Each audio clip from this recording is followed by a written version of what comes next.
ಅದೇನೋ ಗಾಂಧಿನಗರ ಸವಾಸ ಮಾಡಿದೆ, ಸಿನಿಮಾ ಮಾಡ್ತೀನಿ, ಅದು ಮಾಡ್ತೀನಿ, ಇದು ಮಾಡ್ತೀನಿ ಅಂತ ಓಡಾಡ್ತಿದ್ದೆ. ಒಂದು ದಿವಸ ಇದ್ದಕ್ಕಿದ್ದಂಗೆ ನಾಪತ್ತೆ ಆದವನು ಇಷ್ಟು ವರ್ಷ ಬಿಟ್ಕೊಂಡು ಬರ್ತಾ ಇದೆಯಲ್ಲ, ಎಲ್ಲೋಗಿದ್ದಪ್ಪ?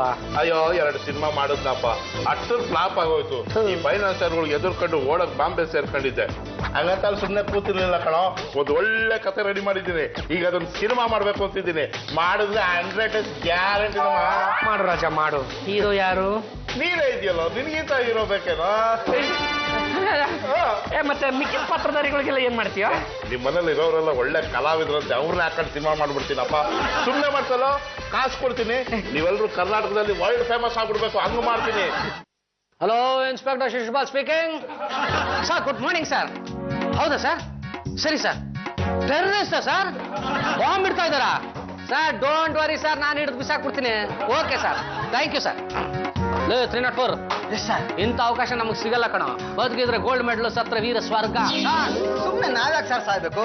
ಗೋಲ್ಡ್ ಮೆಡಲ್ ತಗೊಂಬೋಣ ಸರ್. ಹೇಗಾದ್ರೂ ಮಾಡಿ ಅವ್ರನ್ನ ಹಿಡಿದಾಕ್ಬೇಕು ಕಣ. ಕಮಿಷನರ್ ಸಾಹೇಬ್ರನ್ನ? ಅಲ್ಲ ಕಣ, ಟೆರರಿಸ್ಟ್ಗಳ್ನ.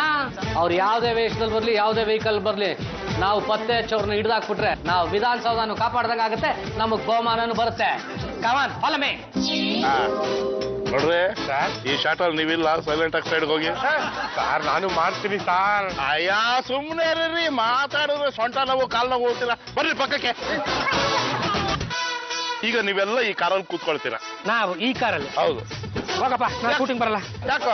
ಅಲ್ಲ ಕಣ, ಅವ್ನು ಯಾವನ MLA ಕರೆಸ್ತೀಯ, ಇದೇ ಕಾರಲ್ಲಿ ಕರೆಸ್ತೀಯ? ನಾವು ಇದೇ ಕಾರಲ್ಲಿ ಹೋಗ್ಬೇಕಾ? ಲೇ, ನಾನು ಎಡಿಟಿಂಗ್ ನಲ್ಲಿ ನಂಬರ್ ಪ್ಲೇಟ್ ಕಲರ್ ಎಲ್ಲ ಚೇಂಜ್ ಮಾಡ್ಕೊಳ್ತೀನ. ಮಾಡ್ಕೊಳಪ್ಪ. ನೀವು ಈ ಕಾರ್ನಲ್ಲಿ ಕೂತ್ಕೊಂಡು ಪೊಲೀಸ್ನವ್ರ ಕೈಗೆ ಸಿಕ್ಕಿದಾಗೆ ನೇರವಾಗಿ ವಿಧಾನಸೌಧಕ್ಕೆ ಹೋಗ್ತೀರಾ. ವಿಧಾನಸೌಧಕ್ಕೆ ಹೋಗಿ ಅದ್ರ ಬುಡಕ್ಕೆ ಬಂದ್ಬಿಡ್ತೀರಾ. ಈ ಕೆಲಸ ಆಯ್ತು ಅನ್ಕಳ. ನಾನು ಆಕ್ಷನ್ ಅಂತಿದ್ದಂಗೆ ನೀವು ಲಬ್ಬಕ್ಕಂತ ಕಾರಲ್ಲಿ ಕೂತ್ಕೊಂಡು ಟಾಚಿಕ್ ಅಂತ ಹೋಗ್ಬಿಡ್ಬೇಕು. ಬಾರ ಶಿಸ್ಮಲ್ಲ, ಬಾರ ಬಾರ ಬಾರ. ಡ್ಯೂಟಿ ಮೇಲೆ ಇರ್ಬೇಕಾದ್ರೆ ಹೋಗೋ ಬರೋ ಅನ್ಬೇಡ. ಎಲ್ಲಿ ಹೋಗ್ತಾ ಇದ್ದೀರಾ? ವಿಧಾನಸೌಧಕ್ಕೆ ಬಾಂಬಿಕಲ್ ಹೋಗ್ತಾ ಇದೀವಪ್ಪ. ನಾವು ಬೇಗ ಹೋಗ್ಬಿಟ್ಟು ವಿಧಾನಸೌಧಕ್ಕೆ ಬಾಂಬಿಟ್ಟು ಬಂದ್ಬಿಡ್ತೀವಿ, ನೀವು ಇಲ್ಲೇ ಇರಿ ಸರ್. ಇವ್ರು ಅವ್ರೆ ಅಂತ ಗೊತ್ತಾಯ್ತು, ಎಲ್ಲಾದ್ನೂ ತುಂಬ್ಕೊಂಡು ನಡೆಯೋ. ಎಲ್ಗಪ್ಪ? ಪೊಲೀಸ್ ಸ್ಟೇಷನ್ಗೆ. ಇವರು ಡಾಕ್ಟರ್ ಕಮ್ ಸೈಂಟಿಸ್ಟ್, ಎಲ್ರಿಗೂ ಮಂಪರ್ ಪರೀಕ್ಷೆ ಮಾಡ್ತಾರೆ. ಆಗ ನಿಮ್ ಯೋಗ್ಯತೆ ಏನು, ನಿಮ್ ಮನ್ಸಲ್ಲಿ ಏನಿದೆ ಅನ್ನೋದು ಗೊತ್ತಾಗುತ್ತೆ. ನಾವು ಉಗ್ರಗಾಮಿಗಳಲ್ಲ ಅಂತ ಬಡ್ಕೋತಾ ಇದೀವಿ, ಮತ್ತೆ ಅದೇನೋ ಪರೀಕ್ಷೆ ಅಂತ ಶುರು ಮಾಡಿದೀಯಲ್ಲ.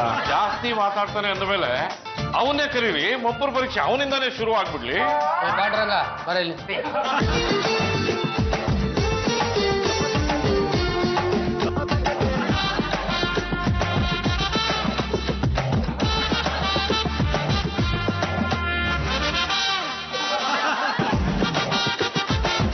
ಈಗ ಹೇಳು, ನೀನ್ಯಾರು? ನಿನ್ನ ಹೆಸರೇನೋ? ಪಾಂಡುರಂಗ ಗಂಡುಗಲಿ. ಗಂಡುಗಲಿ ವಂಶದ ಕಾಷ್ಟ ಕಡೆ ತುಂಡು. ಎಡಗೈ ಎತ್ತಿದ್ರೆ ವೀರ ಕೇಸರಿ, ಬಲಗೈ ಎತ್ತಿದ್ರೆ ವೀರ ಮಧುಕರಿ. ಮದುವೆಯಾಗಿ 3 ವರ್ಷ ಆಯ್ತು.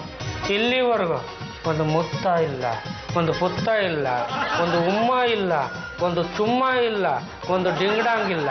ಡಿಂಗ್ಡಾಂಗ್ ಹಾಳಾಗಿ ಹೋಗ್ಲಿ ಸಾರ್. ಇವತ್ತಿನ ತನಕ ಡೈಕುಟಿ ಮಿಲ್ಲು ಇಲ್ಲ.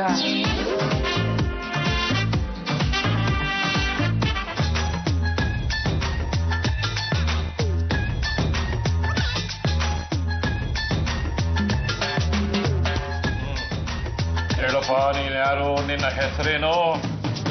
ನಾನು ಗಿರಿಧರ ಅಂತ. ಭೂಪಟದಲ್ಲಿ ಬೆಂಗಳೂರ ಇರಬಾರ್ದು, ಹಂಗೆ ಮಾಡಿಬಿಡ್ತೀನಿ. ಅದಕ್ಕೆ ಮೊದಲು ವಿಧಾನಸೌಧಕ್ಕೆ ಬಾಂಬ್ ಬಿಡ್ತೀನಿ, ಆಮೇಲೆ ಒಂದೊಂದೇ ಬಿಲ್ಡಿಂಗ್ಗಳಿಗೆ ಬಾಂಬ್ ಬಿಟ್ಟು ಬ್ಲಾಸ್ಟ್ ಮಾಡಿ ಬೆಂಗಳೂರನ್ನ ನೆಲಸಮ ಮಾಡ್ತೀನಿ. ಇನ್ಸ್ಪೆಕ್ಟ್ರೆ, ಅನುಮಾನನೇ ಇಲ್ಲ, ಇವನೇ ಉಗ್ರಗಾಮಿ. ಗಿರಿಧರ, ನಡೀರಪ್ಪ, ಶೂಟಿಂಗ್ ಶುರು ಮಾಡೋಣ. ತೆಗೆದು ಮಕ್ ಕೊಡ್ಬಿಡ್ತೀನಿ. ಲೋ ಚೋಟಾ ಬಾಂಬೆ, ನೀನ್ ಇಂಥ ಕಳ್ಳನ ಮಗ ಅಂತ ನಮ್ಗೆ ಈಗಲೇ ಗೊತ್ತಾಗಿತ್ತು. ಯಾಕಪ್ಪ, ನಾನೇನ್ ಮಾಡಿದೆ? ಈಗ ನಿನ್ನ ಮಂಪುರ ಪರೀಕ್ಷೆನಲ್ಲಿ ನೀನೇ ಹೇಳಿದೆಯಲ್ಲಪ್ಪ, ಬಾಂಬ್ ಬಿಟ್ಟು ಬೆಂಗಳೂರನ್ನ ನೆಲಸಮ ಮಾಡಿಬಿಡ್ತೀನಿ, ಬೆಂಗಳೂರು ಭೂಪಟದಲ್ಲಿ ಬೆಳೆದಂಗೆ ಮಾಡಿಬಿಡ್ತೀನಿ ಅಂತ ಒಪ್ಕೊಂಡ್ಯಲ್ಲ. ಸ್ವತಃ ನಾನೇ ಒಪ್ಕೊಂಡ್ಬಿಟ್ನ. ಪುಷ್ಪಲ, ಈಗಲಾದ್ರೂ ಗೊತ್ತಾಯ್ತಾನೆ. ಇದರಲ್ಲಿ ಮನೆಯವ್ರದ್ದು ಯಾರ್ದು ಏನು ತಪ್ಪಿಲ್ವಾ? ಈ ಉಗ್ರಗಾಮಿ ಜೊತೆ ನೀವೆಲ್ಲ ಶಾಮೀಲ್ ಆಗಿರೋದ್ರಿಂದ ಇವನ್ ಜೊತೆಗೆ ನಿಮ್ಮನ್ನು ಅರೆಸ್ಟ್ ಮಾಡ್ತಾ ಇದ್ದೇನೆ.